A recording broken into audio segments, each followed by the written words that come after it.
Rick 啊，大家好啊！我今日雖然無法親身出席，但好多謝教會幫我整個 AI 公仔去傳遞信息，令我仿如親身同大家一齊見證呢個歷史時刻。我都親身經歷禮賢會大埔堂嘅發展，見住一代又一代人將基督恩典一路傳承㗎。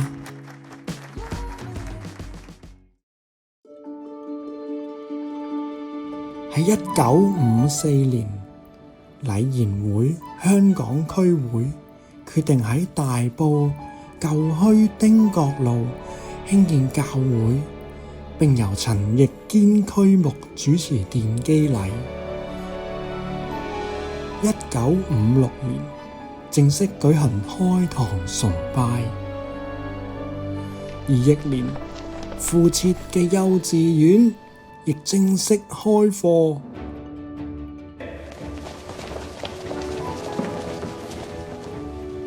1966年，大埔堂正式治理，成為獨立堂會。哇，老朋友，你講道我就聽得多啦，不如你分享下你初初到大埔堂嘅感覺啊！最早返嚟嘅時候咧，當時有一位大哥哥叫劉德恒啊，咁佢而家過咗身嘅啦，佢喺溫哥華，佢係好好嘅，即係好有笑容啦，同埋咧即係好似想擁抱你咁啦，即係一個咁好嘅大哥哥，同埋佢照顧住你嘅，咁佢又出嚟做嘢咧，又請我哋食嘢，咁啊，所以喺團契裏邊咧好溫馨嘅，團契裏邊有大有細，即係個年齡差距好大嘅。不過咧就真係好似一個家庭咁樣，咁所以我就留咗喺度。最初我都唔係成日返嘅，我係62年第一次返，63年之後就定期返啦。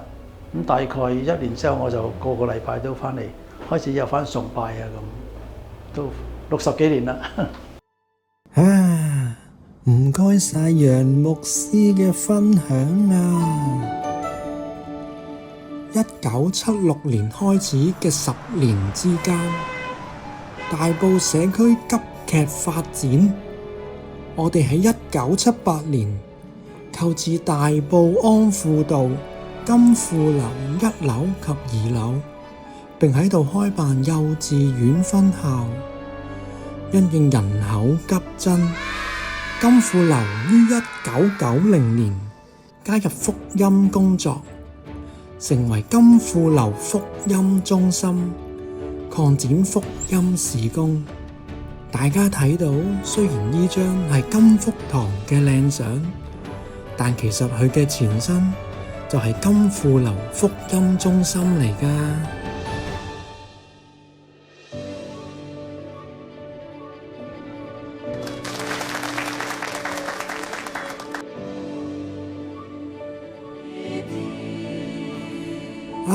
卓峰牧師，不如你都分享下喺禮賢會嘅成長經歷啊！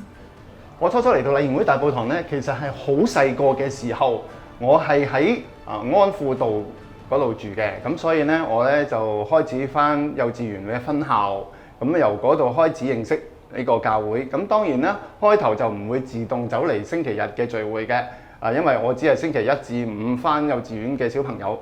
當時係有幼稚園嘅家庭探訪嚟到我屋企，咁就邀請我星期日有兒童主日學，不如過嚟玩過嚟食啦咁。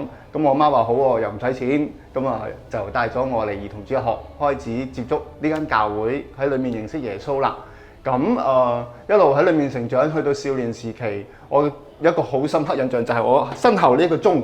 因為咧，當教堂要拆卸重建嘅時候咧，我哋一班少年人咧就爬上去呢個瓦頂嗰度，同呢個鐘有個露天嘅合照，然之後咧就同佢 say 拜拜，跟住咧今日個鐘就喺我身後擺咗喺呢個位置啦。唔單止係楊牧師同卓峰牧師，其實我都睇到無數嘅會眾喺呢度數十年嘅成長。真係好感恩啊！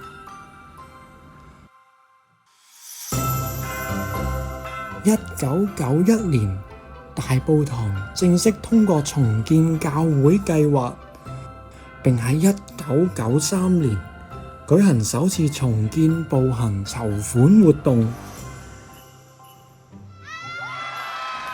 1996年正式拆卸舊堂。1998年新堂重建完畢，舉行首次崇拜及差遣禮，差遣弟兄姊妹往金富樓植堂。冇幾耐之後，大埔金福堂亦正式成立。哇！睇下金福堂開堂感恩崇拜幾開心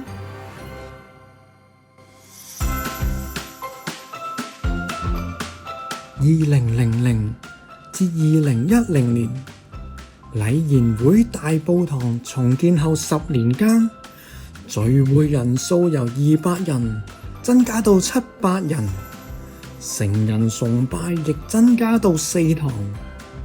2008年更增設少青崇拜，教會發展方向由家庭取向，邁向天國異象，成立差傳部，推動海外與本地宣教。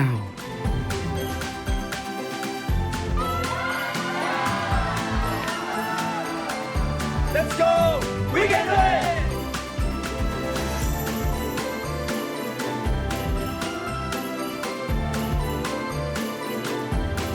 2013年，因為空間不足，我哋開始租用大埔舊墟公立學校作聚會用途，並喺2018年增設福音崇拜作每週播道平台。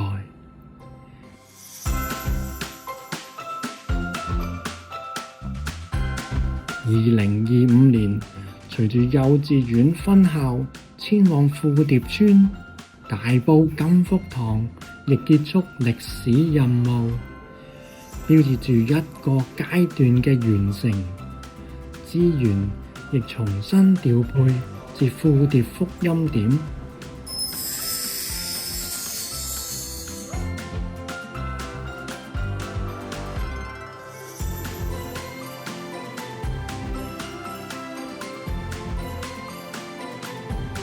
今年2月及3月，我哋分別喺特別堂議會及區議會大比數通過購入麗和閣 C 及 J 地鋪，並喺4月份完成交易，期望喺呢個新空間繼續拓展社區福音工作，並為弟兄姊妹提供聚會及結腳嘅地方。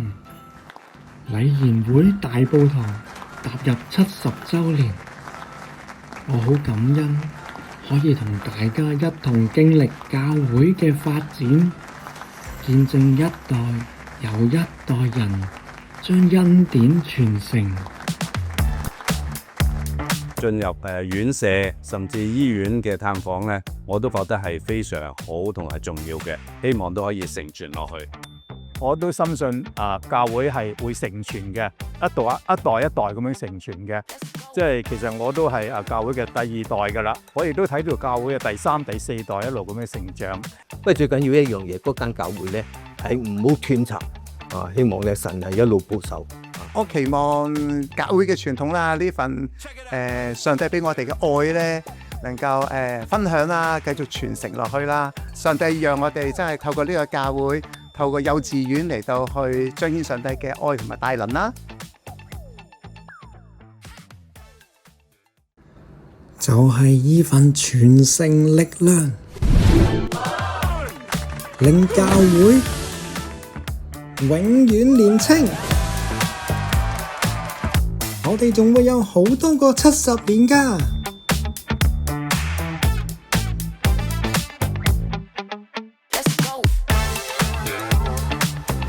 有年同行70載，作工的